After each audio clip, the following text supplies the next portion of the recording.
I request Madam Faria Attique. Thank you very much. I'm greatly honored to be here and thanks the organizer of the United Kashmir People's National Party for arranging this significant and august seminar. Moreover, I am thankful to the honorable members of the parliament for hosting and facilitating this seminar.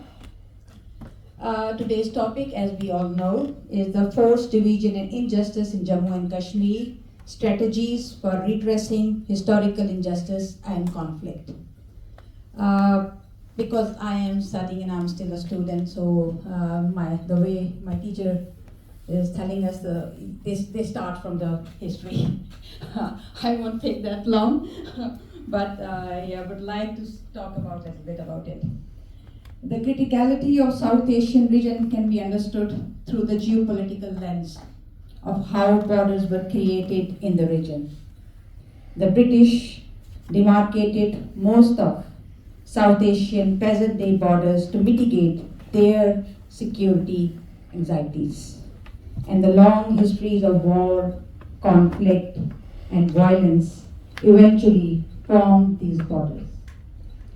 In the partition of the subcontinent, the borders have continued to play a central role in contemporary national politics and remain a cause for concern and contention both for the state and the people. Consequently, political borders have segregated people of the same ethnicity. Any discussion on force, division and injustice in South Asia will remain incomplete without mentioning the political issue of the former princely state of Jammu and Kashmir.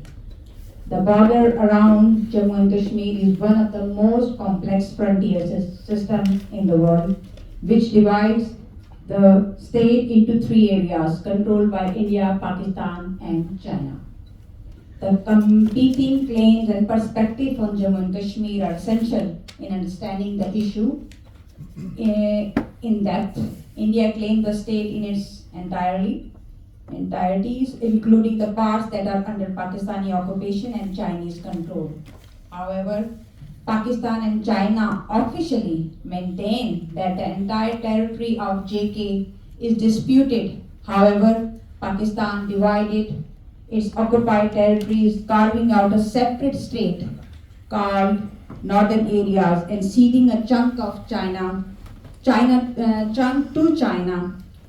the far northeast. However, the situation and the truth is different. The entire state is a disputed territory with divisions marked by the LOC between India and Pakistan administered territories and the LAC between India and Chinese control.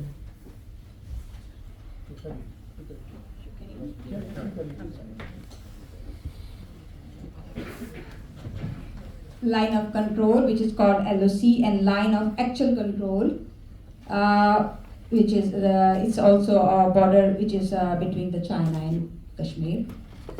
Politically divided people of the same ethnicity turned the erstwhile state of Jammu and Kashmir into a buffer state, thereby consolidating the control of rival states, India, Pakistan, and China. Keeping peoples apart and divided in a culturally connected region is even more challenging. It is impossible to sustain artificial or superficial borders long term without convincing justification from either side.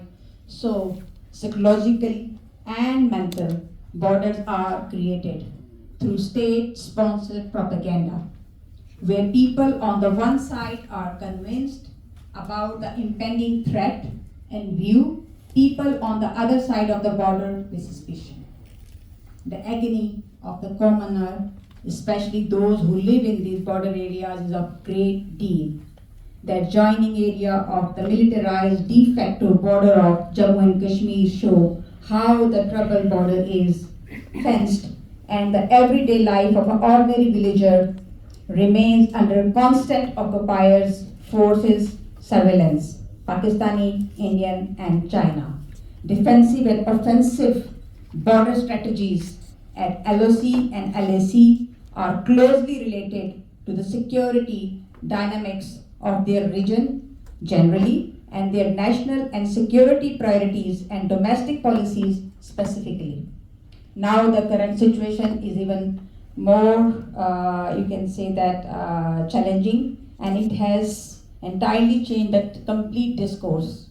In 2019, India's parliament annulled the special status of Jammu and Kashmir under Article 370 and enacted the Jammu and Kashmir Reorganizational Bill.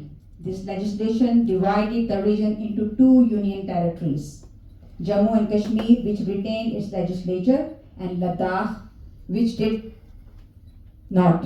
Recently, the Supreme Court upheld the abrogation of Article 370, which had previously granted special status to the former state of Jammu and Kashmir. So we are waiting and we are looking for the world's reaction, and unfortunately, we have observed the reaction from the international community is quite disappointing and disheartening. The international community ignored the will and wish of 16 million Kashmiris. This is not a bilateral issue between India and Pakistan. Kashmiris are the main party, and they should have the right of self-determination under the resolution of the United States.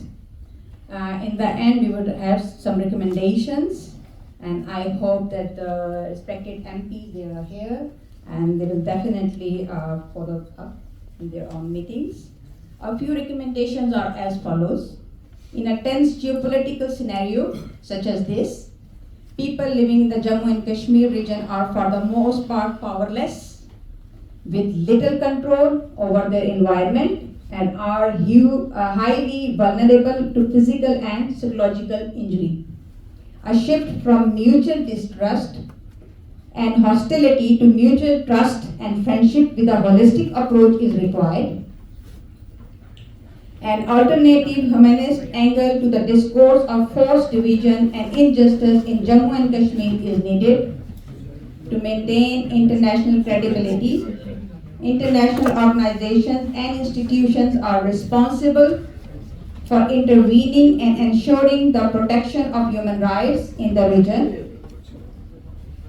India and Pakistan's government should seek to reduce tension and explore engagement opportunities with Kashmiris.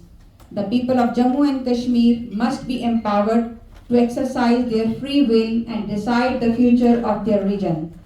Opening communications channel across LOC and LSC can also be extremely helpful by permitting telephone services across the border.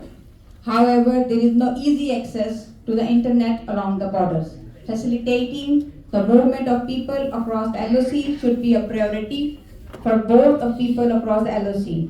Governments mainly focusing on easing the process of issuing entry permits and increasing administrative efficacy. Further involving members of the divided families in conferences, seminars, and discussion on resolving the Kashmiri conflict would bring their issue of the ensure these are addressed. Thank you very much. So